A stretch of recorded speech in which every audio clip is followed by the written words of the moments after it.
নমস্কার বন্ধুরা, সাহার সেসেলে আবারও আমি চলে এসেছি।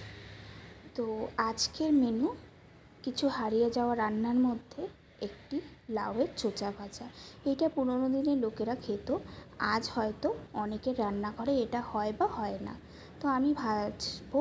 তো লাউ চোচা কেটে নিয়েছি, সঙ্গে আলু আর গাজরও কেটে নিয়েছি। সবগুলো সমপরিমাণে সমানভাবে কেটে নিতে হবে।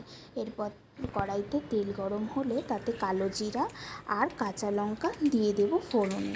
ফোড়ন দেওয়ার পর ফোড়নটা তেতে উঠলে তার মধ্যে কেটে রাখা সবজিগুলো আমি দিয়ে দেবো এক এক করে সবটা দিয়ে তাকে হাতা দিয়ে নাড়বো, যাতে সমস্ত সবজির সাথে তেলটা সুন্দরভাবে মিশে যায়। সেই সঙ্গে তোমাদেরকে বলে রাখবো, তোমরা আরও কিছু যদি হারিয়ে যাওয়া রান্না দেখতে চাও আমাকে কিন্তু অবশ্যই কমেন্ট বক্সে লিখে জানিও, আমি তোমাদেরকে দেখাবো সেই সব। দেখো আমার একটু জলও বেরিয়ে এসেছে। এইবার আমি এর মধ্যে লবণ এবং একটু হলুদ দিয়ে দেব রঙের জন্য। তো হলুদ দিয়ে এটাকে আবার আমাকে ভালো করে আঁচটা বাড়িয়ে দিয়ে মেশাতে হবে, কারণ এই সময় জলটা যাতে শুকিয়ে যায় সেটাও আমাকে খেয়াল রাখতে হবে।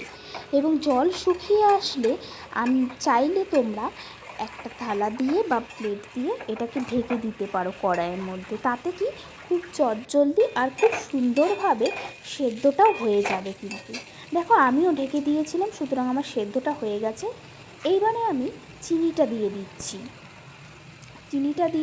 কারণ আমি ভাজা রান্নাতে একটু চিনি পছন্দ করি। আর ধনেপাতাটা দিয়ে দিলাম, কারণ ধনেপাতার গন্ধটা উঠলে খুব ভালো লাগে যে কোনো ভাজা খেতে, তাই আমি ব্যবহার করলাম।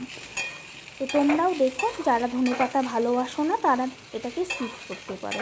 দেখো আমার তেল বেরিয়ে গেছে ভাজার মধ্যে থেকে, তাহলে বুঝতে হবে এখন আমার ভাজাটা হয়ে গেছে। এবার আমি একটা বাটির মধ্যে এটাকে তুলে নিয়ে সার্ভ করব।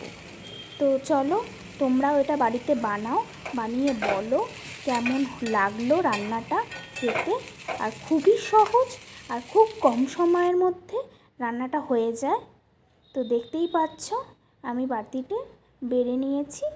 এবার আজকের মতো ভিডিওটা এখানেই শেষ করছি। আবার তোমাদের কাছে নিয়ে আসবো অন্য কোনো নতুন ভিডিও নিয়ে। Thank you.